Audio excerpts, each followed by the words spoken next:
नमस्कार विद्यार्थी मित्रांनो, आज आपण चेंज दी व्हॉइस पार्ट 2 या व्हिडिओच्या माध्यमातून मॉडल ऑक्झिलरी वर्ब असणाऱ्या वाक्याचे व आज्ञार्थी वाक्याचे पॅसिव्ह व्हॉइस कसे करायचे ते शिकणार आहोत। पहिलं वाक्य बघू।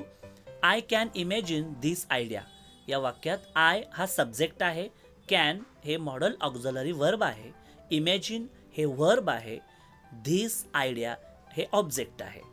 तर आपण काय करूया, नियमाप्रमाणे ऑब्जेक्ट पहिल्यांदा घेऊया धिस आयडिया, त्याच्यापुढे मॉडल ऑक्झिलरी वर्ब घेऊया कॅन, त्याच्यापुढे बी हा नियमाप्रमाणे येतो बी, धिस आयडिया कॅन बी, त्याच्यापुढे इमॅजिनचं पास्ट पार्टिसिपल घेऊया इमॅजिन्ड, त्याच्यापुढे बाय घेऊया आणि शेवटी आयचं रूपांतर मी मध्ये करूया, तो सब्जेक्ट आहे। म्हणजे वाक्य असं होईल, this idea can be imagined by me. आता पुढचं वाक्य बघूया।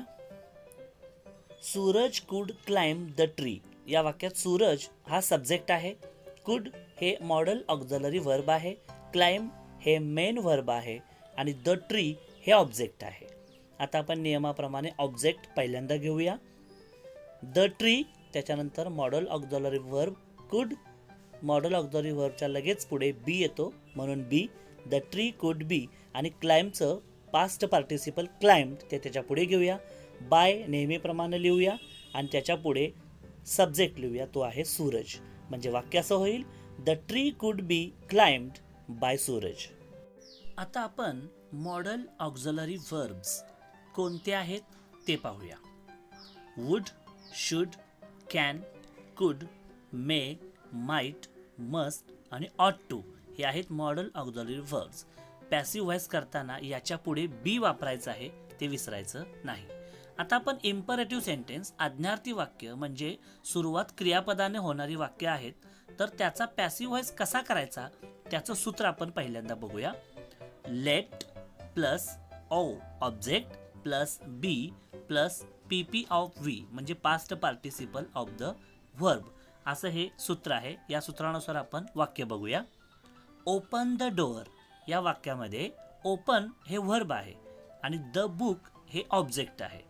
आपण सुरुवातीला लेटने सुरुवात करूया, बघूया लेट, त्याच्यानंतर आपण घेऊया ऑब्जेक्ट द बुक, त्याच्यानंतर घेऊया बी, लेट द बुक बी, आणि नंतर ओपन या व्हर्बचा आपण पीपी घेऊया पास्ट पार्टिसिपल ओपन्ड, म्हणजे वाक्य असं होईल, let the book be opened. पुढचं वाक्य बघूया। Bring that bottle. ब्रिंग हे वर्ब आहे, दॅट बॉटल हे ऑब्जेक्ट आहे। आता या वाक्यामध्ये सुरुवातच क्रियापदानं झालेली आहे, त्यामुळे आपण लेटने सुरुवात करूया पॅसिव्ह व्हॉइस करताना। लेट, त्याच्यापुढे ऑब्जेक्ट घेऊया दॅट बॉटल, त्याच्यापुढे बी घेऊया सूत्रानुसार, त्याच्यापुढे ब्रिंगचं पीपी म्हणजे पास्ट पार्टिसिपल ब्रॉट घेऊया, म्हणजे वाक्य असं होईल, let that bottle be brought. अशा पद्धतीने आपल्याला चेंज दी व्हॉइस सोडवायचं आहे। तुमच्या सरावासाठी मी 6 वाक्य दिलेली आहेत, ती सोडवा आणि तुमच्या विषय शिक्षकांना दाखवा। हा व्हिडिओ आवडला असल्यास लाईक, शेअर आणि सबस्क्राईब करायला विसरू नका। थँक्यू।